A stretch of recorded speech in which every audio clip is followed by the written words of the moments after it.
Hello students, welcome to Three Steps Academy. आज हम study करने वाले हैं डिफरेंशिएशन। हमारी सीरीज चल रही है जेई नीट सीबीएसई फाउंडेशन और इसका हमारा आज का बेसिक मैथमेटिक्स का 5th लेक्चर चल रहा है। इसके अंदर हम स्टडी करेंगे डिफरेंशिएशन, क्योंकि हम जो फिजिक्स पढ़ते हैं 11th और 12th क्लास की, या यही नहीं इसके आगे की जहां कहीं भी हम फिजिक्स पढ़ेंगे वहां पर किसी ना किसी डेरिवेशंस में, किसी ना किसी टॉपिक में हर प्रकार से हमें डिफरेंशिएशन का और इंटीग्रेशन का सामना करना पड़ेगा। कैलकुलस पे हमारी जितनी अच्छी कमांड होगी, जितना अच्छा हम ग्रिप करेंगे, उतना अच्छा हमारा फिजिक्स का जो फंडामेंटल्स है वो क्लियर होते जाएंगे। इसका रीजन यह है कि बहुत सारे टॉपिक, आप ये मान के चलो नियर बाई 90% ऑफ टॉपिक्स में हमें डिफरेंशिएशन की रिक्वायरमेंट्स होती है, किसी ना किसी डेरिवेशंस के लिए, किसी फॉर्मूला डेरिवेशंस के लिए, किसी न्यूमेरिकल को सोल्व करने के लिए, और अदर किसी प्रॉब्लम्स में किसी लिमिटेशंस फाइंड आउट करने के लिए, किसी की बेसिक जो इनिशियल और फाइनल पॉइंट्स होते हैं उनको फाइंड आउट करने के लिए हमें डिफरेंशिएशन की या इंटीग्रेशन की किसी ना किसी फॉर्म में रिक्वायरमेंट होती है। लगभग हर चैप्टर में, हर एक टॉपिक में रिक्वायरमेंट होती है हमें, ठीक है। कुछ टॉपिक होते हैं जिनमें नहीं होती, ऐसा नहीं है कि सारे ही टॉपिक में होती है, लेकिन most of the topic we require calculus, क्योंकि कैलकुलस ने हमारे फिजिक्स की स्टडी को बहुत ही ज्यादा आसान किया है, बहुत ज्यादा इंप्रूव किया है। बिना इसके हम जो मैथमेटिकल कैलकुलेशंस है, जो मैथमेटिकल टूल्स है, अदर टूल्स का इतना हम सिग्निफिकेंटली काम में नहीं ले सकते। तो इसलिए हम आज डिफरेंशिएशन, जो कि बहुत ही इंपॉर्टेंट टॉपिक है फिजिक्स की दृष्टि से, और मैथ्स में भी आपको मिलेगा, 12th क्लास जब आप मैथमेटिक्स स्टडी करोगे तो वहां पर भी आपको मिलेगा। और जितना मैथ्स और बायो की स्टूडेंट्स है, जो जेई के लिए, नीट के लिए, सीबीएसई के लिए जिनको रिक्वायरमेंट है, जितना आपको फिजिक्स में रिक्वायरमेंट होगी उतना हम यहाँ पर स्टडी करेंगे। इवन मैं तो ये कहता हूं उससे भी अच्छा, उससे भी ज्यादा हम स्टडी करेंगे। यहाँ पे बहुत बेसिक से लेकर हम शुरुआत करेंगे और उसको आगे तक धीरे धीरे करते हुए आपका जो एक बेस है, बेस को बिल्ड करते हुए चलेंगे, ठीक है, ब्लॉक बिल्डिंग के हिसाब से। अब यहाँ पर हमारे पास एक 5th लेक्चर है, तो इसमें डिफरेंशिएशन को शुरू करने के साथ हमारे पास एक बेसिक छोटा सा टॉपिक आता है जिसमें हम देखते हैं फाइनाइट डिफरेंस। फाइनाइट डिफरेंस क्या है?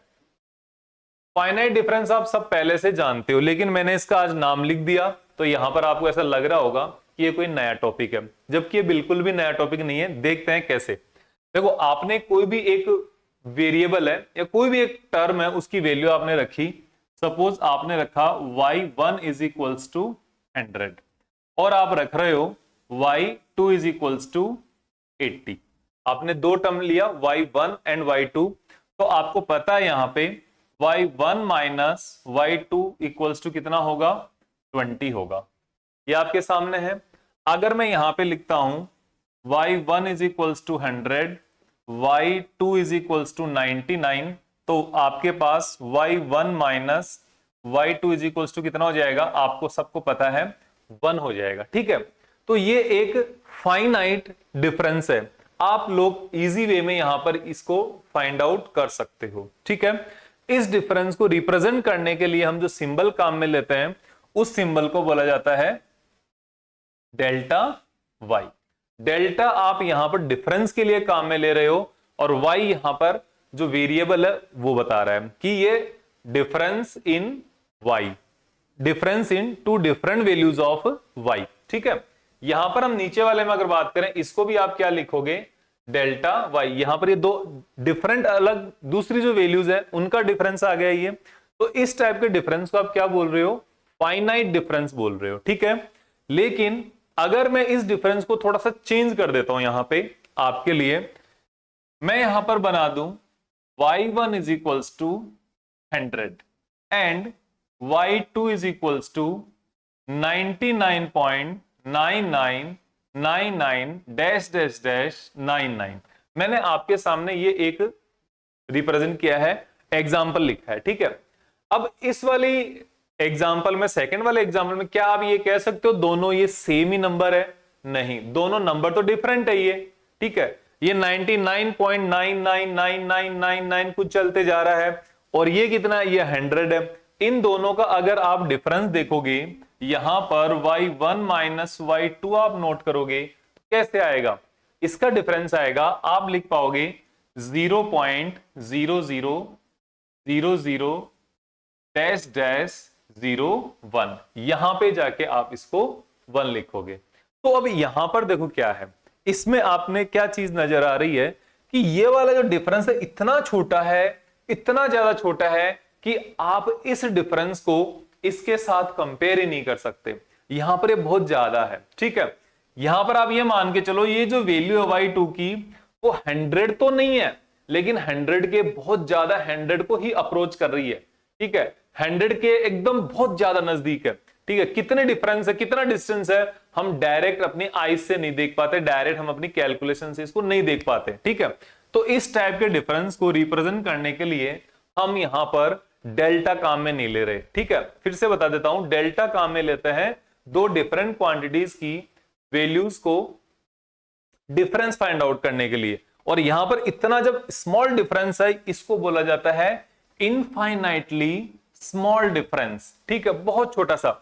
जैसे हम एक बात करते हैं, आपके सामने कोई भी एक बॉक्स है, ठीक है, ये आपके सामने एक पीस है, ये मोबाइल है अपने पास, ये पीस है यहां पे, ठीक है।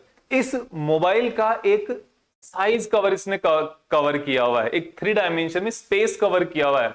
लेकिन उसी को हम आपको ये बात करें कि कोई भी एक मिट्टी का पार्टिकल है, ठीक है, एक मिट्टी का छोटा सा पार्टिकल होगा, उसने क्या स्पेस कवर किया हुआ है? यस, उसने स्पेस कवर किया हुआ है, लेकिन कितना आप बता सकते हो? हम उसको नहीं देख सकते, नहीं पा सकते कि वो कितना स्पेस की कवर कर रखा है। वो बहुत ही इनफाइनाइटली स्मॉल स्पेस कवर किया हुआ है, लेकिन स्पेस तो कवर किया है। कैसे पता चलता है? जब बहुत सारे मिट्टी के पार्टिकल एक साथ आते हैं एक दूसरे के साथ, तब आपको पता चलता है कि उसका भी कुछ ना कुछ वॉल्यूम होता है, स्पेस होता है। तो ये हमारे पास यहां पर इनफाइनाइटली स्मॉल डिफरेंस है। तो इसको रिप्रेजेंट करने के लिए हम क्या कर रहे हैं? D y. इस स्मॉल डिफरेंस को फाइंड रिप्रेजेंट करने के लिए हम यहां पर इसको डी वाई से रिप्रेजेंट कर देते हैं। सिर्फ इतना सा है, ठीक है। वेरी इनफाइनाइटली स्मॉल डिफरेंस है ये, इसलिए इसको डी वाई से डिनोट कर रहे हैं। और एक जनरल जो डिफरेंस है उसको हम डेल्टा से डिनोट करते हैं, जो आपने अभी जस्ट देखा है। फिर देखो डिफरेंस, अब आते हैं हम डिफरेंशिएशन पे। डिफरेंशिएशन के पहले देखो बहुत 2-3 ऐसी चीजें हैं जो बेसिक चीजें जिनको हमें स्टडी करना है।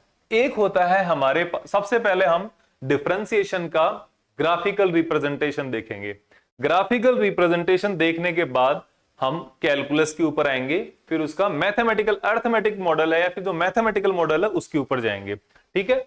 जो सबसे पहले ग्राफिकल रिप्रेजेंटेशन के लिए हम यूज करते हैं एक यहां पे term slope, slope of a graph. किसी भी ग्राफ का हम स्लोप देखते हैं। तो देखो स्लोप क्या होता है, मान लो आपके सामने कोई एक ग्राफ है यहां पे, ठीक है, ये इसका एक्स एक्सिस है और ये इसकी वाई एक्सिस है। यहां पर मैं एक लाइन खींच देता हूं, ये ग्राफ है, स्ट्रेट लाइन का ग्राफ है। इसका स्लोप क्या होता है? इसका स्लोप फाइंड आउट, डिफाइन करने के लिए, फाइंड करने के लिए हम क्या करते हैं, ये जो एंगल बना रहा है, ये जो आपके सामने ग्राफ है, ये ग्राफ एक्स एक्सिस के साथ जितना एंगल बनाएगा, पॉजिटिव एक्स एक्सिस के साथ जितना एंगल बनाएगा, वो उसका स्लोप हो जाएगा, ठीक है। ये इसका क्या हो गया? स्लोप भी क्या? tan theta is equals to slope. अब tan theta is equals to slope आपने फाइंड देख लिया यहां पे। कैसे इसको फाइंड आउट कैसे करेंगे? इसको फाइंड आउट करने का सिंपल सा एक तरीका है। कैसे? देखो, इस स्लोप को, इस ये जो लाइन है अपने पास, ये जो ग्राफ है एक स्ट्रेट लाइन ग्राफ है, तो इसकी इंटरेस्टिंग चीज क्या है, आप चाहे यहां पर इसका स्लोप फाइंड आउट करो तो भी ये एंगल थीटा ही आएगा, यहां पे आप इसका स्लोप फाइंड आउट करो तो भी एंगल थीटा ही आएगा, इसके आगे कहीं पर ले जाओगे तो भी ये जो एक्स एक्सिस के साथ बनाने वाला एंगल है, ये हमेशा क्या रहेगा? थीटा ही रहेगा, इक्वल रहेगा, सेम रहेगा। तो इस लाइन के लिए आप क्या कह सकते हो? इस लाइन के लिए आप कह सकते हो कि इसका जो स्लोप है, इसका जो स्लोप है वो क्या है? वो है कांस्टेंट। इसका स्लोप कांस्टेंट है, ये आप यहां पर देख सकते हो, बता सकते हो। अब इसके आगे हम देखते हैं इसके आगे क्या करना है। इसका स्लोप फाइंड आउट करने के लिए हम क्या करेंगे? देखो, इसका स्लोप फाइंड आउट करने के लिए हम इसको फिर से बना लेते हैं एक बार।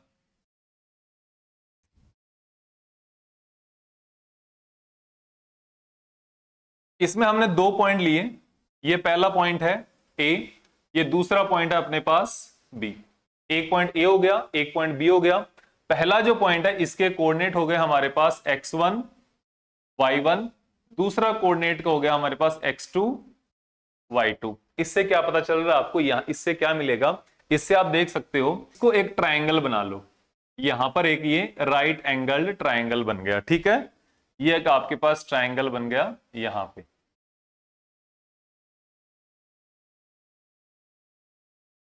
ये ट्रायंगल हो गया, ठीक है। अब देखो यहां पे ये राइट एंगल है।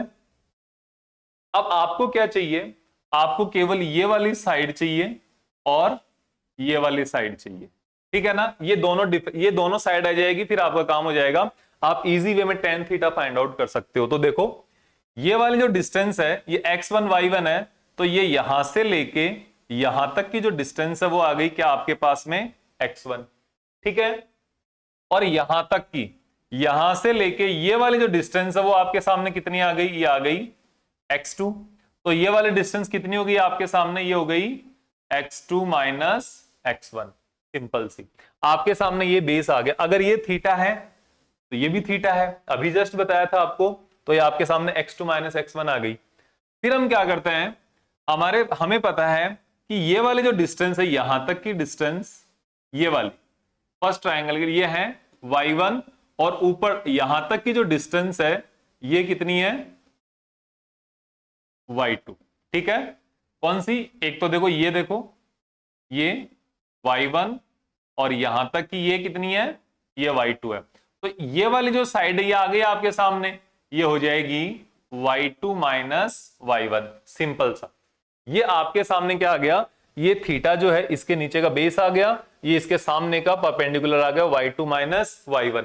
आपको tan थीटा फाइंड आउट करना है, तो tan थीटा फाइंड आउट करने के लिए आप क्या करोगे, tan theta equals to perpendicular, क्या है परपेंडिकुलर, परपेंडिकुलर अपॉन बेस, और परपेंडिकुलर है यहां पे y2 minus y1 upon x2 minus x1। ये आपके पास tan थीटा आ गया। इसको हम क्या बोल देते हैं, इसको बोल देते हैं slope, slope of this straight line graph. इस स्ट्रेट लाइन ग्राफ का एक स्लोप आ गया आपके सामने, ठीक है। और इसको लिखना एक और तरीका है, ये क्या y2 माइनस y1, तो y के दो पॉइंट्स के बीच का डिफरेंस ही तो है, या y की दो वैल्यूज के बीच का डिफरेंस है, तो आप इसको लिख सकते हो डेल्टा y। और नीचे वाला क्या है, x है, दो x की दो वैल्यूज का डिफरेंस है, तो आप इसको डेल्टा x भी लिख सकते हो यहां पे। तो ये एक इसका स्लोप आ गया, किसका, स्ट्रेट लाइन ग्राफ का। अभी तक हमने एक सिंपल वही कार्य किया है, वही काम किया है जो आपने आज तक आप करते आए हो। आपने आज तक जितने भी स्टडी किए है वहां तक आप ये काम करते हुए आए हो, आपको ये सब पता है, सब जानते हो। आपको यहां पर tan थीटा का समझ में आ गया, ठीक है। अगर कोई दिक्कत रही हो हमें पूछें, क्या प्रकार की दिक्कत रही है, हम इसको आगे सोल्व करने की कोशिश करेंगे। अब हम एक और ग्राफ लेते हैं जो भी कुछ इसी टाइप का है, इससे थोड़ा डिफरेंट है वो, लेकिन ठीक है, ये ग्राफ इससे थोड़ा डिफरेंट रहेगा, ठीक है। ये एक्स एक्सिस, ये वाई एक्सिस, ये ग्राफ आपका इस टाइप का ले लिया हमने, ठीक है। इस ग्राफ में क्या डिफरेंस है, या हमने इसको थोड़ा और कर्व कर देते हैं एक बार। हाँ, अब ये जो ग्राफ है इसमें देखो, इस ग्राफ में क्या डिफरेंस है, देखो यहां पर आप कोई एक इस ग्राफ का स्लोप बनाने की कोशिश करो। इस वाले ग्राफ में तो हमने क्या किया, इसका डायरेक्ट एंगल फाइंड आउट कर लिया, लाइन का हो गया काम। लेकिन इस टाइप के कर्व वाले ग्राफ में कैसे स्लोप फाइंड आउट करते हैं, इसके लिए क्या है, इसका स्लोप फाइंड आउट करने के लिए हम क्या करते हैं, टेंजेंट खींचते हैं। इसके लिए हम टेंजेंट बनाते हैं, इसका टेंजेंट का स्लोप ही इस ग्राफ का स्लोप रहेगा। लेकिन इस ग्राफ की जो टेंजेंट है, जैसे मान लो ये वाला पॉइंट है, ए पॉइंट अगर मैं कंसीडर करूं तो इसकी टेंजेंट ये रहेगी, इसकी जो टेंजेंट है वो ये रहेगी, यहां पे थीटा बनाएगा। मैं दूसरा पॉइंट कंसीडर करता हूं यहां पर बी पॉइंट, इसकी टेंजेंट अगर देखोगे तो इसकी टेंजेंट ये रहेगी, ठीक है। और थर्ड पॉइंट में यहां पे कंसीडर करता हूं सी, तो इसकी टेंजेंट थोड़ी और इंक्लाइंड रहेगी, ये इसकी टेंजेंट है, ठीक है ना।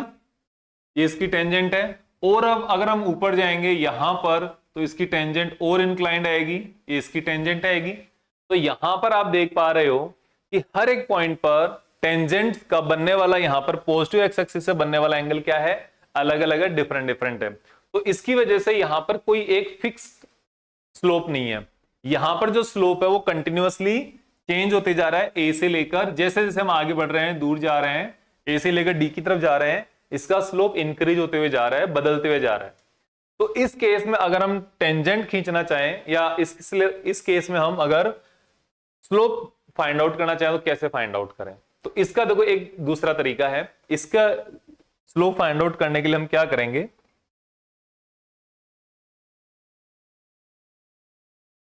यहां पर आपको क्या करना होगा, एक इस टाइप का ही, ये जो आपके सामने ग्राफ है, ये ग्राफ लेना हो, ठीक है। इस ग्राफ में हम दो पॉइंट कंसिडर कर लेते हैं, ये वाला पॉइंट 1 और ये वाला हम ले लेते हैं पॉइंट 2। इन दोनों को मिलाया,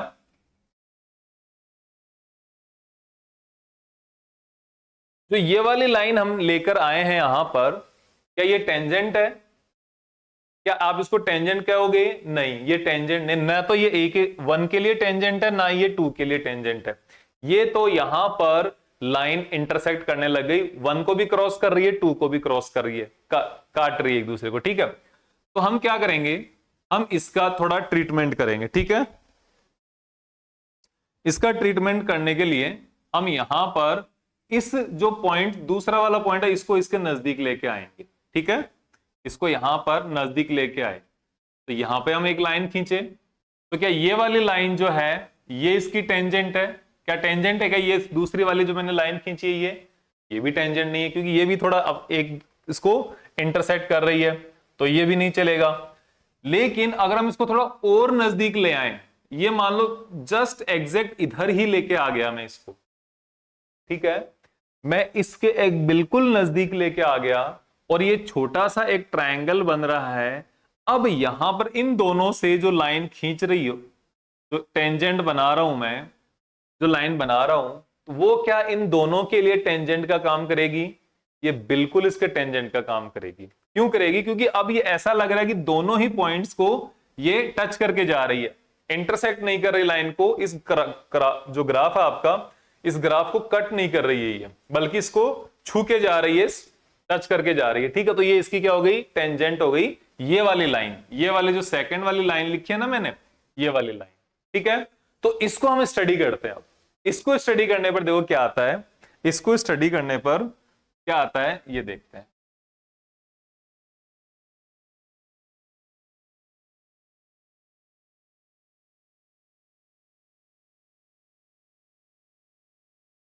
देखो इसको हम थोड़ा सा मैग्नीफाई करके देखते हैं। तो ये पॉइंट हो गया, ये पॉइंट 1 हो गया, 2 को हम नजदीक लेकर आए तो ये एक तरीके से 2 डैश मान लो इसको, ये वाला पॉइंट हो गया, ठीक है। ये वाली टेंजेंट हो गई और ये आपके पास एक ट्रायंगल हो गया। अब देखो, अब ये ट्रायंगल होने पर, इस टाइप का प्रोसेस होने पर हम क्या करते हैं, जो यहां पर ये वाला x1 था, ये वाला x1 था, और ये वाला x1 y1 था, और ये वाला यहां पर x2 y2 था, ठीक है। इन दोनों का ही डिफरेंस अब आएगा। अब भी अगर हम देखें तो ये क्या आएगा, y2 माइनस y1, लेकिन ये बहुत स्मॉल होगा, बहुत ज्यादा छोटा होगा ये, ठीक है। तो इसको हम रिप्रेजेंट कर देंगे यहां पर dy, और इसको हम रिप्रेजेंट कर देंगे यहां पर जो x2 माइनस x1 है, इसको हम रिप्रेजेंट कर देंगे dx, क्योंकि ये वाला जो डिफरेंस आया आपके पास, ये इनफाइनाइटली स्मॉल डिफरेंस आया है, ठीक है। क्योंकि आपने क्या किया, इस x2 y2 को आप लेकर यहां तक ले आए, एकदम इसके बिल्कुल नजदीक ले आए, इसलिए इन दोनों का जो डिफरेंस है वो बहुत ही छोटा डिफरेंस होगा, बहुत स्मॉल डिफरेंस होगा। तो आपने क्या किया, dy ओवर dx, dy इधर कर दिया, y2 minus y1 equals to dy, x2 minus x1 equals to dx। अब इसका ये जो एंगल है, ये वाला जो एंगल है, इसका tan थीटा कितना होगा, इसका tan थीटा होगा, tan theta equals to dy over sorry dx। ये आपके सामने क्या आ गया, डिफरेंशिएशन का एक ग्राफिकल रिप्रेजेंटेशन आ गया। इस ग्राफिकल रिप्रेजेंटेशन में सिग्निफिकेंस क्या है वो देखो। एक सिग्निफिकेंस ये है कि ऊपर dy का मीनिंग क्या है, dy का मीनिंग क्या है यहां पे, ये है change in y, change in y। लेकिन y का चेंज तो डेल्टा y भी होता है, तो आप ये लिख सकते हो very small change, very small change, okay. और फिर डेल्टा x क्या है यहां पे, ये हो जाएगा corresponding very small change in x, small change in y, और उसके जितना y में चेंज हो उसी का कॉरस्पॉन्डिंग चेंज इन x कितना है, वो dx है। तो यहां पर आप ये देख पा रहे हो कि हमने यहां पर इस डिफरेंशिएशन की हेल्प से क्या फाइंड आउट कर रहे हैं कि change in one quantity with respect to change in second quantity या इंडिपेंडेंट क्वांटिटी, ठीक है। यहां पर ये जो x है ना वो अपने आप फ्लोट चेंज हो रहा है, ये अपने आप चेंज हो रहा है, फ्लो में चेंज हो रहा है। लेकिन x चेंज होने के कारण, x चेंज होने के साथ में y को अपने आप चेंज होना पड़ रहा है, जबरदस्ती में चेंज होना पड़ रहा है, ठीक है। तो ये आप एक डिफरेंशिएशन को ग्राफिकल रिप्रेजेंटेशन से मान सकते हो, क्योंकि यहां पर आप इस एक ग्राफ को बनते हुए देखोगे तो पता चलेगा आपको कि भाई जैसे जैसे मैं x से दूर जा रहा हूं या x की मेरी कोई वैल्यू आ रही है, उसके साथ साथ y की वैल्यू भी तो आ रही है। यहां पर आप लिखो y is equals to x square plus 1, ठीक है।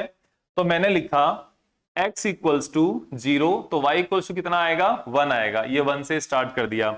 मैंने लिखा x इक्वल्स टू 1, तो y इक्वल्स टू 2, तो ये थोड़ा ऊपर आ जाएगा। मैंने लिखा x इक्वल्स टू 2, तो y इक्वल्स टू 5, ये और थोड़ा ऊपर आ जाएगा। तो जैसे जैसे हम x में दूर जा रहे हैं वैसे y के साथ ऊपर भी तो जा रहे हैं। तो ये x इंडिपेंडेंट वेरिएबल है यहां पे, क्योंकि हम x की वैल्यू रख रहे हैं, और y क्या है, डिपेंडेंट वेरिएबल है। तो ये आपके सामने डिफरेंशिएशन का एक ग्राफिकल रिप्रेजेंटेशन आ गया कि ग्राफ से अगर हम इसको रिप्रेजेंट करते हैं तो ये क्या होगा, एक इसके साथ चलेगा, ठीक है। बहुत छोटे से, बहुत स्मॉल पार्ट का जो एक टेंजेंट खींचोगे आप किसी कर्व की, उस टेंजेंट का स्लोप क्या रहेगा, उस पूरे पॉइंट का स्लोप रहेगा। और वो किससे कैलकुलेट करोगे, वो कैलकुलेट करोगे डिफरेंशिएशन के साथ। तो इसके बाद अब हम आगे देखेंगे कि इसका कैलकुलस मेथड से डिफरेंशिएशन का क्या सिग्निफिकेंस है, कैसे फाइंड आउट करते हैं, ठीक है। देखो जनरल अगर फाइनली हम देखेंगे ना तो इसके सिंपल क्या है, फॉर्मूला है। फॉर्मूला, आप फॉर्मूला लर्न करोगे डायरेक्ट डिफरेंशिएशन हो जाएगा, किसी को कोई मतलब नहीं है। लेकिन इसका जो बेसिक डिफरेंशिएशन आया कहां से, वो चीजें देखनी है। ग्राफिकल रिप्रेजेंटेशन आपके सामने है कि किसी भी एक पॉइंट की आपने टेंजेंट ली, उस टेंजेंट का जो स्लोप आप निकाल रहे हो वो स्लोप ही क्या है, डिफरेंशिएशन है। निकालने का तरीका क्या है, आपने दो पॉइंट लिए किसी भी ग्राफ के, वो दो पॉइंट दोनों बहुत ही ज्यादा एक दूसरे के नजदीक ले आए, बहुत ज्यादा पास में ले आए, इनका अब आप ट्रायंगल बना के स्लोप फाइंड आउट कर रहे हो, वो आपके पास डिफरेंशिएशन आ जाएगा। अब कैलकुलस में क्या है ये देखो, इसमें हम डायरेक्ट एक एग्जांपल से करते हैं। क्या, आपके सामने ये आ गया y is equals to x square plus 5। आपने ये एक एग्जांपल ले लिया, y square equals to x square plus 5। ये एक इस तरीके से भी तो आप इसको देख सकते हो, ये है fx इज इक्वल्स टू, ये function y is a function of x which is equals to x square plus 5, इस तरीके से, ठीक है। अब मैं यहां पर y को चेंज करके पहले x में कुछ चेंज करके मैं इसको कोई वैल्यू इंक्रीज कर देता हूं, बढ़ा देता हूं, ठीक है। इसकी कोई वैल्यू इंक्रीज करने पर मेरे पास क्या आएगा आगे, ये आएगा x को मैं इंक्रीज करके x प्लस डेल्टा x रख दूं अगर यहां पे, तो y में भी तो थोड़ा चेंज आएगा, तो y क्या हो जाएगा, y प्लस डेल्टा y हो जाएगा, ठीक है। तो देखो f of x plus delta x. X को हमने एक्स प्लस डेल्टा एक्स से रिप्लेस किया, तो ये अपने पास वैल्यू क्या बन जाएगी, x plus delta x whole square plus 5 आ जाएगा। ठीक है, ये वाली इक्वेशन नंबर आपके पास 1 है, ये वाली इक्वेशन नंबर आपके पास क्या है, 2 है।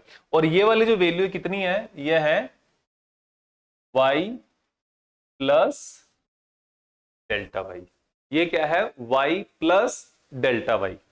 अब देखो ये क्या हो जाएगा, y plus delta y minus y. मैंने क्या किया, मैंने किया 2 माइनस 1, सेकेंड इक्वेशन में से फर्स्ट इक्वेशन को सब्ट्रैक्ट करना है। y प्लस डेल्टा वाई, ये माइनस वाई, ये कर दिया। तो इसकी वैल्यू क्या है, इसकी वैल्यू है x plus delta x square plus 5 minus x square plus 5। कौन सा, ये रहा।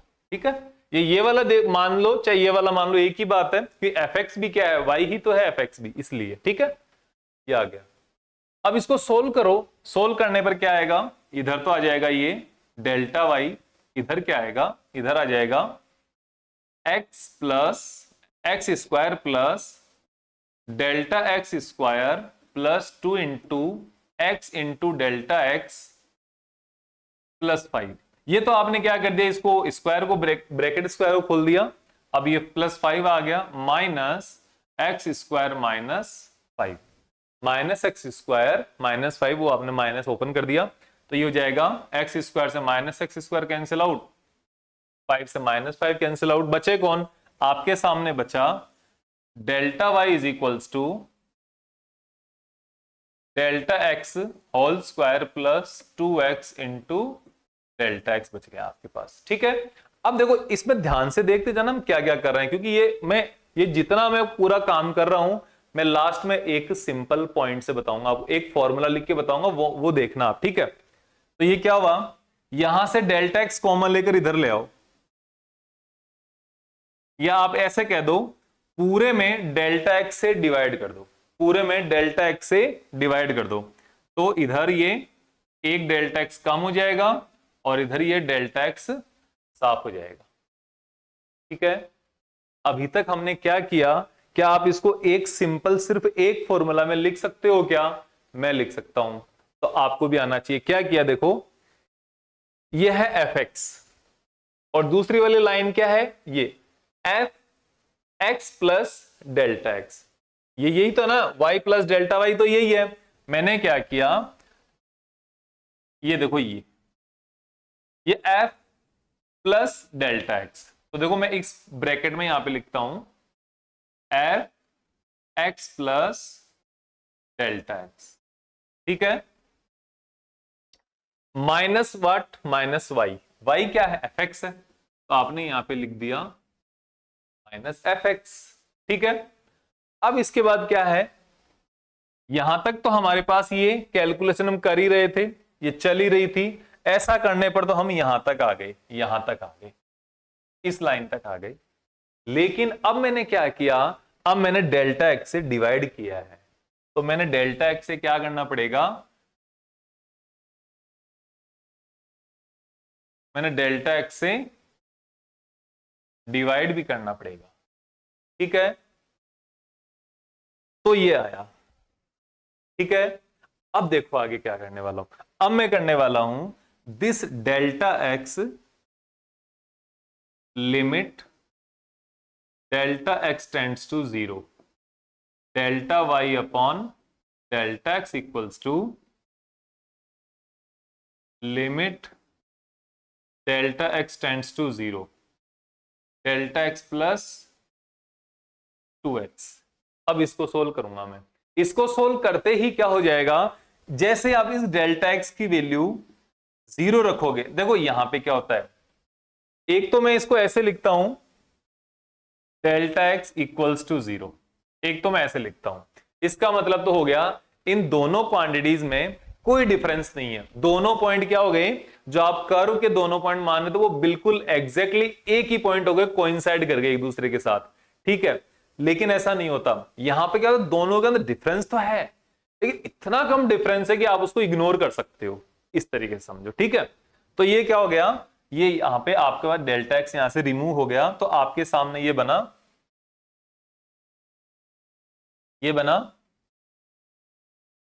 2x, ये डेल्टा एक्स तो नियरली 0, यहां पे बचा आपके लिए 2x बचा, तो ये मैंने यहां पे लिख दिया 2x। और इधर ये वाली जो पूरी टर्म है, ये वाली जो पूरी टर्म है, ये मिलके क्या बनेगी, ये बनेगी dy ओवर dx। इस पूरी टर्म को आप बोलोगे dy ओवर dx। तो यहां पर मैंने क्या काम बाकी छोड़ दिया था, मैंने बाकी छोड़ दिया था ये वाला, limit delta x tends to 0। देखो मैंने यहां पर लिखा लिमिट, पूरी स्पेलिंग लिखी है, तो मैंने सिर्फ आपको बताने के लिए, क्योंकि आपका हो सकता है first time, second time, third time हो, तो आप अभी समझ रहे हो इस चीज को। लेकिन जब लिमिट आप स्टडी करोगे, मैथमेटिक्स में स्टडी करोगे, तो उसको सिर्फ शॉर्ट में लिखेंगे LIM, लिम, ओके। तो लिमिट शॉर्ट में लिखते हैं हम। तो ये वाला काम हमने किया। तो डिफरेंशिएशन की जो मेन डेफिनेशन है, डिफरेंशिएशन का जो मेन फॉर्मूला है कि कैसे कहां से डिफरेंशिएशन होता है, तो वो यहां से होता है, यहां से। और इसको करके कैसे तैयार किया हमने सिंपल तरीके से करके इसको स्टडी किया। आप खुद इसको खुद से कर सकते हो। कैसे करना है, देखो मैं आपको एक और एग्जांपल लेके खुद को करने के लिए बताता हूं। आप ये लो, fx is equals to x cube plus कोई भी रैंडम नंबर ले लो 10, x cube plus x square plus 10 भी ले सकते हो, उससे कैलकुलेशन बड़ी होगी और कुछ नहीं होगा, ठीक है ना। बाकी सब सेम आएगा। इसके बाद आपको f के साथ fx प्लस डेल्टा एक्स लेना है, तो x plus delta x cube plus 10 ये करना है। ये इक्वेशन नंबर 1 आ गई, ये इक्वेशन नंबर 2 आ गई। और आप इसको क्या करोगे, fx plus delta x minus fx ये करोगे जो हमने किया था, ठीक है।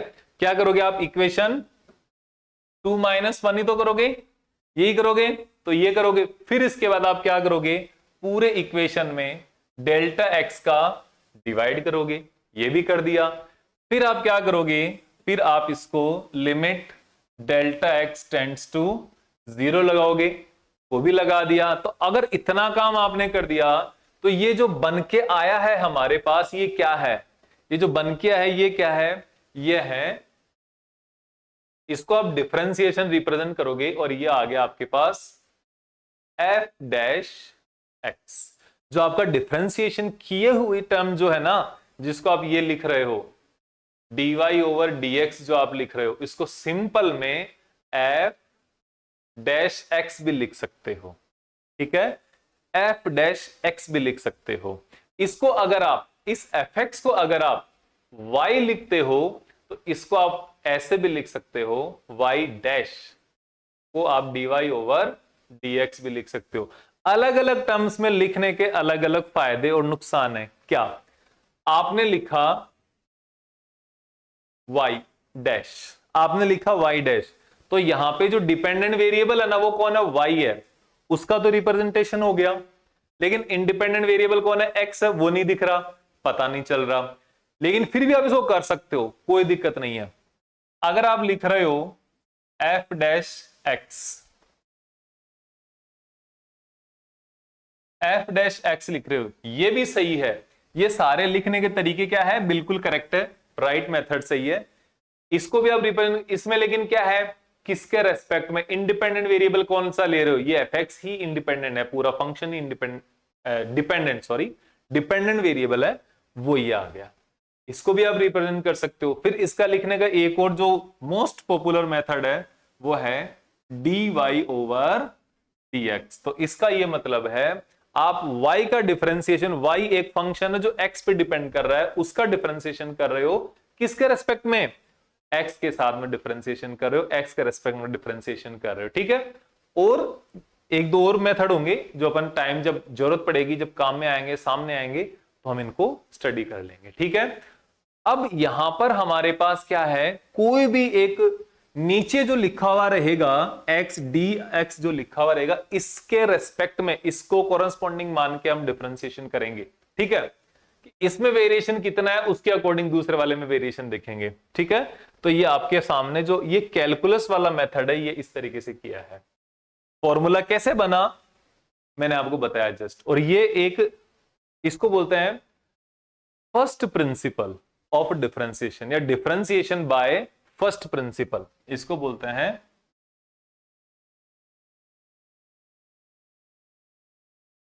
Differentiation by first principle. Differentiation by first principle बोलते हैं इसको। अब हम देखते हैं, देखो इसके आगे मैंने इसकी डेफिनेशन भी लिख रखी है, डेफिनेशन ऑफ डिफरेंशिएशन। अब ये जब इतना आपने सब कुछ स्टडी कर लिया, अब इस डेफिनेशन का कुछ नहीं बाकी रह जाता, सब कुछ आ गया। Another name for differentiation is derivative, इसको डेरिवेटिव भी बोला जाता है। ठीक है, डेरिवेटिव बोलते हैं suppose y is a function of x, y equals to fx, then differentiation of y with respect to x is denoted by symbol of f dash x। ठीक है, जो y अगर fx फंक्शन है तो y का जो differentiation को represent करोगे वो आप f डैश x की फॉर्म में रिप्रेजेंट कर सकते हो। ठीक है, और which is fx is equals to dy over dx, dy upon dx। देखो इसको करना कैसे है, देखो अभी जो हमने स्टडी किया है ना, ये वाला पूरा मेथड स्टडी किया है, ये तो आपको एक बताने के लिए कि डिफरेंशिएशन हुआ कैसे है, हमने इसको इजाद कैसे किया, स्टार्ट कैसे किया। अभी इसको जो करने की प्रोसेस, काम में लेने की प्रोसेस है, वो अलग है। उसके लिए सिंपल फॉर्मूला है, इतना कुछ नहीं करना आपको। तो इसके लिए क्या है, ये है dy is very small change in y with respect to dx very small change in x, जो हमने सबसे पहले स्लोप वाले टाइम में स्टडी किया था। अब यहां पर एक चीज और है, आपने dy अपॉन dx तो देख लिया, dy अपॉन dx देख लिया, लेकिन इसके साथ आपके पास एक और टर्म आएगी। क्या आएगी आपके सामने, dx upon dt, dx upon dt, याद आया कौन सा, ये है आपके पास dx। x क्या है, x क्या होता है, x या s क्या होता था, डिस्प्लेसमेंट होता था। t time, differentiation of displacement with respect to time, क्या वेलोसिटी, क्या होती थी वेलोसिटी। आप क्या लिखते थे, rate of change of displacement is what, velocity. तो डिफरेंशिएशन जो है ना वो रेट ऑफ चेंज को भी बताता है। डिफरेंशिएशन इसको रेट ऑफ चेंज को भी बताता है। Rate of change of differentiation, rate of change of displacement is known as velocity. आप यहां पर dv अपॉन dt भी लिख सकते हो। Rate of change of velocity क्या होता है, acceleration. Rate of change of ये होता है, ठीक है, acceleration. Rate of change of velocity is acceleration. फिर एक्सेलरेशन का भी चेंज होता है, एक्सेलरेशन की रेट ऑफ चेंज भी आते हैं, उसको बोलते हैं जर्क। आजकल आता है ना टी शर्ट्स पे लिखा होता है डोंट बी ए जर्क, किस टाइप से लिखा होता है, इस टाइप से, देखो don't be a d to the power 3 x over dt cube, ये लिखा होता है टी शर्ट पे सामने। इसका मतलब है डोंट बी ए जर्क, इसको जर्क बोलते हैं। ठीक है ना, इसका कैसे हुआ, जब एक्सेलरेशन आएगा उस टाइम पर बात करेंगे इसका कि एक्सेलरेशन को कैसे। देखो क्या हुआ, आपने लिखा आपने लिखा dx ओवर dt, ये क्या हुआ वेलोसिटी। फिर आपने लिखा dv ओवर dt, ये क्या हुआ एक्सेलरेशन। एक बात बताऊं आपको ये बात बतानी है कि इस v की जगह ये लिख सकते हो क्या, v की जगह ये लिख के देखो d ओवर dt, और v की जगह आपने लिख दिया dx ओवर dt, तो ये क्या बन जाएगा, ये बन जाएगा देखो d टू द पावर 2 हो जाएगी। ये पावर नहीं है एक्चुअल में, ये एक्चुअल में क्या नहीं है, पावर नहीं है। ये बता रहा है कि x का 2 टाइम्स डिफरेंशिएशन करना है, x का 2 टाइम्स डिफरेंशिएशन। ठीक है, ये हो गया, ये किसके बराबर है, ये एक्सेलरेशन के बराबर है। अब हम लिख दें यदि dA over dt, rate of change of acceleration, एकदम अजीब, ये out of box, out of syllabus है, ये सिलेबस में नहीं है, फिर भी बता रहा हूं। इसके लिए आपने लिख दिया d ओवर dt, a की जगह d2x ओवर dt स्क्वायर, तो ये क्या बन जाएगा, ये बन जाएगा t to the power 3x upon dt cube. ये बता रहा है कि x का या इसका x जो है डिस्प्लेसमेंट का 3 टाइम्स डिफरेंशिएशन करना है, first time, second time, third time. First time x का डिफरेंशिएशन करोगे वेलोसिटी मिलेगी, सेकंड टाइम डिफरेंशिएशन करोगे एक्सीलरेशन मिलेगा, और थर्ड टाइम डिफरेंशिएशन करोगे कौन मिलेगा, जर्क मिलेगा। तो इसीलिए कहते हैं डोंट बी ए जर्क। तो इसलिए आपके सामने यहां पर बताते हैं। तो ये आपके सामने क्या हुआ, इसकी डेफिनेशन हो गई। Definition of what, definition of differentiation. तो इसका हम आगे देखते हैं, इसका जो फॉर्मूला है वो कैसे चलते हैं। फॉर्मूला ऑफ डिफरेंशिएशन, देखो डिफरेंशिएशन को स्टडी अब अप्लाई करना है ना, डिफरेंशिएशन को स्टडी करने से जब बहुत ज्यादा, मैं तो ये कह रहा हूं 1000 टाइम ज्यादा इजी डिफरेंशिएशन को अप्लाई करना है, क्योंकि ये पूरा मैथमेटिक्स है, पूरी फर्स्ट प्रिंसिपल आ गया यहां पे। लेकिन जब हम इसको अप्लाई करेंगे ऐसा कुछ भी नहीं है, कुछ फॉर्मूले हैं और थोड़ी सी मैथमेटिकल कैलकुलेशन है। हाँ थोड़ी सी, बिल्कुल सही सुना आपने, थोड़ी सी बोल रहा हूं मैं। अब हर आदमी के लिए जो थोड़ी सी कैलकुलेशन है वो अलग अलग है। जैसे मेरे लिए, मैं अगर 3 घंटे भी कैलकुलेशन करता रहूं अलग अलग तरीके की, तो मेरे लिए थोड़ी सी है, लेकिन आपके लिए हो सकता है 10 मिनट्स में ही आप परेशान हो जाओ। तो यहां पे देखो इंपॉर्टेंट फॉर्मूला ऑफ डिफरेंशिएशन, जो डिफरेंशिएशन है उसके कुछ फॉर्मूला है वो देखते हैं। पहला फर्स्ट फॉर्मूला आपके पास डेरिवेटिव ऑफ अ कांस्टेंट। कोई भी कांस्टेंट होगा, जैसे न्यूमेरिकल वैल्यू हो गई, ठीक है, 5, 10, 11, sin 30, sin 40, ये क्या हो गए, ये कांस्टेंट हो गए, ठीक है। जैसे मुझे अगर डिफरेंशिएशन करना हो, मुझे डिफरेंशिएशन करना हो d5 ओवर dx। हाँ एक चीज और बता देता हूं मैं बेटा, यहां पर एक चीज और आपको देखनी है कि जो डिफरेंशिएशन है ना, इस डिफरेंशिएशन में d ओवर dx ये एक तरीके से ऑपरेटर का काम करता है। ये ऑपरेटर का काम करता है। ऑपरेटर जैसे प्लस, माइनस, एडिशन, सब, ये तो वही हो गए plus, minus, addition, subtraction, multiplication, division, sigma यानी कि समेशन, ये सारे ऑपरेटर ही तो है। आपने लिखा 5 + 2, ठीक है, तो आपको पता है आपको क्या लिखना है, यहां पर 5 को 2 के साथ ऐड करना है, तो आपने क्या लिखा 7। अब 7 लिखते टाइम प्लस थोड़ी लिख रहे हो, क्योंकि प्लस तो हो चुका। प्लस जिस प्रोसेस को इंडिकेट करता है, जिस ऑपरेशन को इंडिकेट करता है, वो ऑपरेशन हो चुका, इसलिए आप इसको हटा रहे हो, तो आप 7 लिख रहे हो, ठीक है। तो यहां पर भी ऐसा ही है। ये क्या है, ऑपरेटर आप बता सकते हो इसको एक तरह, ये मशीन है, ठीक है। मशीन के अंदर से कुछ भी इधर से डालोगे, मशीन के अंदर से कुछ भी एक तरफ से आप डालोगे तो उसका प्रोडक्ट, इनपुट डालोगे तो उसका प्रोडक्ट आउटपुट में निकलेगा, ठीक है। फॉर्मूला नहीं होते क्या, उस फॉर्मूला के अंदर आपने इनपुट डाला, इनपुट प्रोसेस होगा और आउटपुट में कुछ निकलेगा। की, आप जो कीबोर्ड होता है आपका, कीबोर्ड से के दबाते हो तो वो के सामने प्रिंट होके आता है सामने, वही चीज यहां पर है। तो ये इनपुट आप यहां पे इनपुट दोगे, ये इसका इनपुट देने का स्थान है। इनपुट आप जैसे ही रखोगे यहां पे, इस इनपुट को रखने के बाद आगे अपने आप आंसर आ जाएगा। तो ये क्या हो गया, एक तरीके का ऑपरेटर हो गया, ठीक है। तो देखो आगे, तो d ओवर dt, ये मैंने d ओवर dx, यहाँ पे dx जो है वो उसके x के रेस्पेक्ट में कर रहे हैं हम यहाँ पे, क्योंकि हमने यहाँ पे क्या माना है, जो आपके पास y है ना, this is a function of x, ये आपको मानना है, ठीक है। y को लिया है, x का फंक्शन लिया है हमने, ठीक है। तो x के रेस्पेक्ट में डिफरेंशिएशन, तो कांस्टेंट जो भी होता है, किसी भी कांस्टेंट का किसी दूसरी किसी भी चीज के साथ अगर आप डिफरेंशिएशन करोगे तो वो डिफरेंशिएशन होता है एग्जैक्ट 0। जैसे 5, 10, 100, 1000, 2000, 5000, 1 करोड़, 10 करोड़, कितनी भी बड़ी वैल्यू जाए, कितनी भी छोटी वैल्यू जाए, कांस्टेंट मतलब कांस्टेंट, ठीक है, उसका डिफरेंशिएशन 0।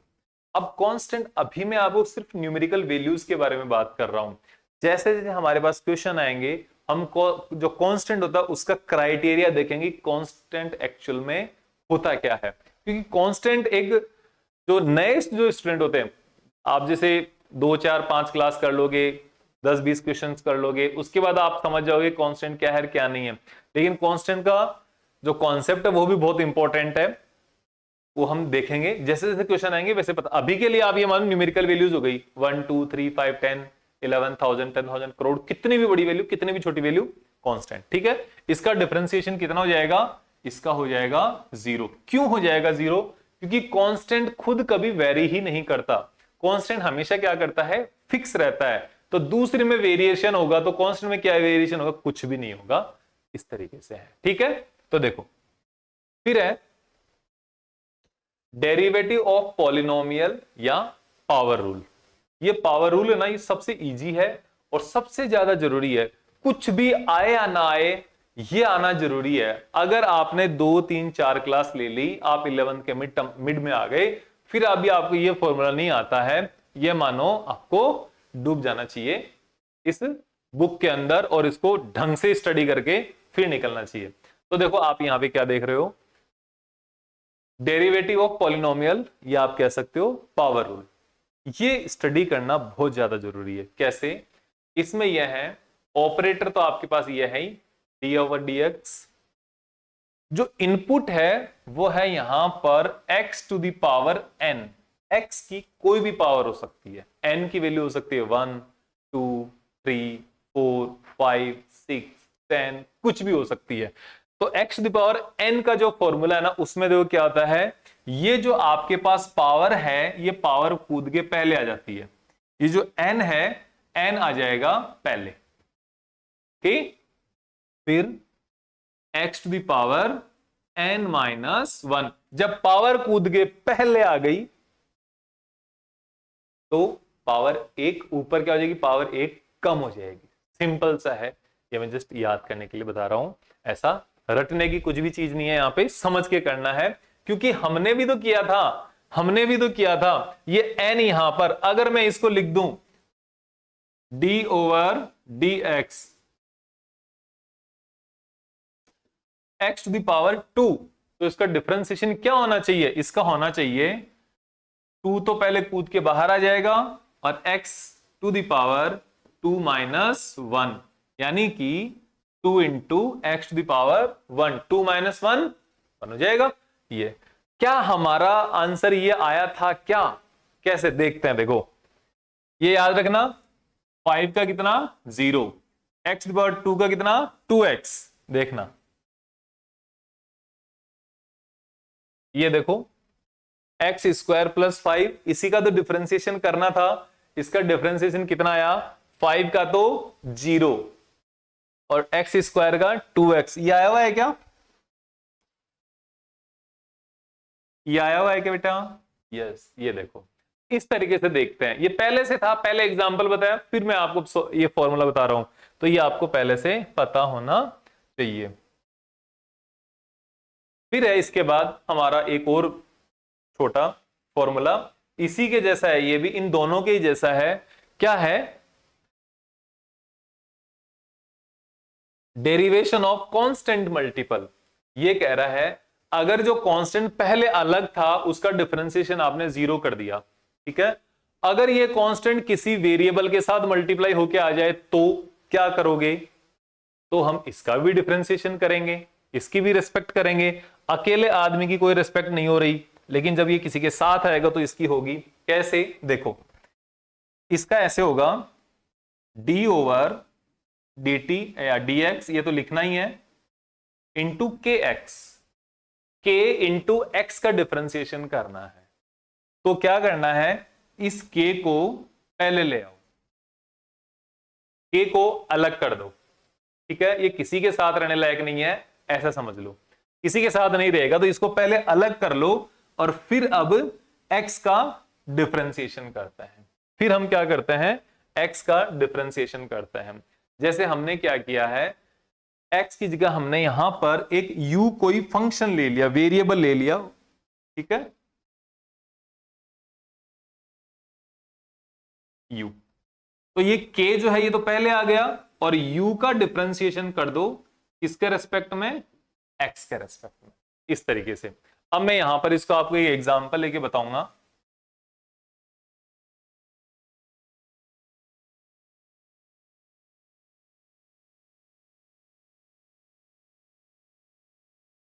डिफरेंशिएट, मैंने आपको एक क्वेश्चन दिया है, डिफरेंशिएट पहला x to the power 5 plus 3, ये प्लस 3 वाला बाद में लेंगे भाई, x to the power 5 x to the power 1 upon x ले लो, ठीक है। फिर हम बात करेंगे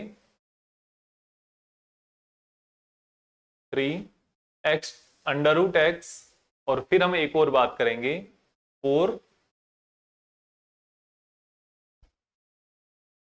5x क्यूब।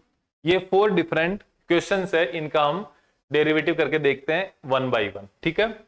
सबसे पहला है x टू द पावर 5, तो इसका करके देखो d over dx x to the power 5। इसका कौन से होगा, इसका कौन से वाले से होगा, पॉलिनोमियल या पावर रूल से होगा, सेकंड वाला। सेकंड वाले से कर दें, कर दो, बिल्कुल कर दो। तो ये हो जाएगा 5, तो जो पावर है वो कूद के पहले बाहर आ गई उछल के, और x to the power 5 minus 1, तो 5 इंटू x to the power 4, simple सा। ओके, पावर 1 से कम हो गई, ओरिजिनल पावर बाहर आ गई, ये याद रखता है, ओरिजिनल पावर बाहर और पावर 1 से कम। फिर ये इसका देखो, इसका क्या है, d over d x 1 upon x. तो देखो इसके अंदर एक चीज देखिए आपने, थोड़ी अकड़ है ज्यादा, ये ऐसे आसानी से नहीं मानने वाला। तो हम क्या करते हैं, इसकी अकड़ को निकाल देते हैं। क्या क्या 1 अपॉन एक्स को एक्स टू द पावर -1 लिख सकते हो क्या, बिल्कुल लिख सकते हो। तो हो गया काम, बस इतनी है, इतनी अकड़ और ज्यादा नहीं है। तो आपने क्या किया, जो पावर थी ना -1 वो बाहर ले आए, यहां पर कौन 5 को बाहर के ले आए, यहां पर किसको -1 को बाहर ले आए, और x टू द पावर -1 तो पहले से है, इसमें से एक और हट सबट्रैक्ट करनी है, -1 तो ये हो जाएगा -1 x टू द पावर -2। अब सिंपल सा है, -1 तो आपने यहां ले लिया और x टू द पावर 2 नीचे कर दिया। जो -2 पावर, देखो नीचे वाली पावर ऊपर भी तो ले गए ना, वैसे ही इसको नीचे ले जाओ वापस, वो -1 अपॉन एक्स स्क्वायर। तो ये आपका पॉलिनोमियल रूल वाला जो है पावर वाला फॉर्मूला बहुत इंपॉर्टेंट है, बहुत जगह काम आएगा, ये आपके सामने एक है। अब सिंपल वही है, उसमें भी जो अकड़ थी वो आपने पहले निकाल ली। ये कमरे में पैक है पूरा, तो इसको बाहर निकालो सबसे पहले। क्या,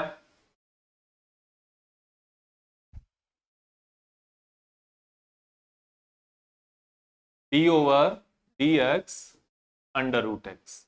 अब अंडर रूट एक्स को लिखना आता है क्या, जिसको अंडर रूट एक्स को दोबारा लिखना आता है ना, जो फिर से लिख सकता है वो सब कुछ कर सकता है। क्या, अंडर रूट की पावर कितनी होती है, 1/2 होती है।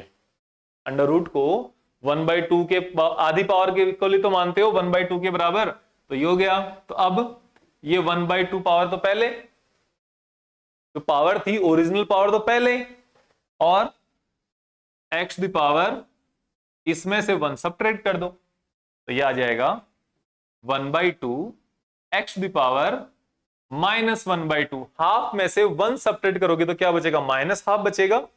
और ये आप दोबारा लिखोगे, फिर से लिखोगे इसको, तो 2 इंटू माइनस पावर कहां चली गई, माइनस के कारण नीचे चली गई, तो आप इसको लिख दोगे 1/2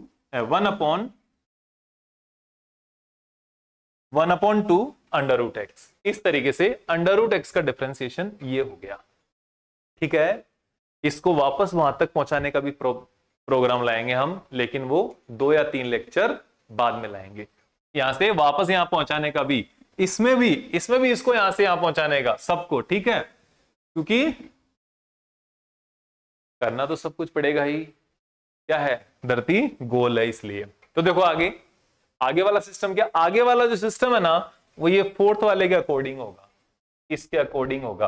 क्या, ये थर्ड वाले के सी के अकॉर्डिंग। कैसे, जो कांस्टेंट है वो पहले बाहर ले आओ और जो अंदर बच गया उसका डिफरेंशिएशन कर दो। तो देखो कैसे, d over d x 5x cube, d over d x 5x cube, तो ये हो जाएगा 5, ये तो बाहर आ गया, d over d x x cube, इस तरीके से होगा। अब एक्स क्यूब का करना किसको नहीं आता, एक्स क्यूब का डिफरेंशिएशन किसको नहीं आता, सबको आता है। देखो इसका हो जाएगा 3 मल्टीप्लाई में, और जो पावर थी वो कूद के पहले आ गई, और पावर 1 से कम हो जाएगी, 3 - 1, तो 5 इंटू 3x स्क्वायर, तो 5 इंटू 3 15x²। ये आपके पास इसका आंसर आ गया। इस तरीके से आपको डिफरेंशिएशन के छोटे छोटे पार्ट करने हैं, और हम यहां पर आपको इस लेक्चर को यहीं पर समाप्त करते हैं। इसके जो बचे हुए फॉर्मूला है वो हम नेक्स्ट लेक्चर में विद एग्जांपल करेंगे, क्वेश्चंस के साथ करेंगे, तो आपको नेक्स्ट लेक्चर जरूर से देखना है। इस लेक्चर में आपको जो पसंद आया वो चीज बताएं, हमें जो कमी रही वो बताएं, और हमें जरूर बताएं कि हमें और क्या इंप्रूवमेंट करना है, क्योंकि मैं आपसे सीखता हूं, आप मेरे से सीखते हो, तभी एक कंप्लीट क्लास बनती है। Thank you very much. अगर आपने सब्सक्राइब नहीं किया है तो सब्सक्राइब कर लें, और अपने फ्रेंड्स के साथ भी शेयर करें चैनल को, और जितने भी वीडियोस हमारे सभी वीडियोस को देखें, और उनको अगर आपको पसंद आते हैं तो लाइक जरूर करें, सभी वीडियोस को लाइक करें। Thank you very much.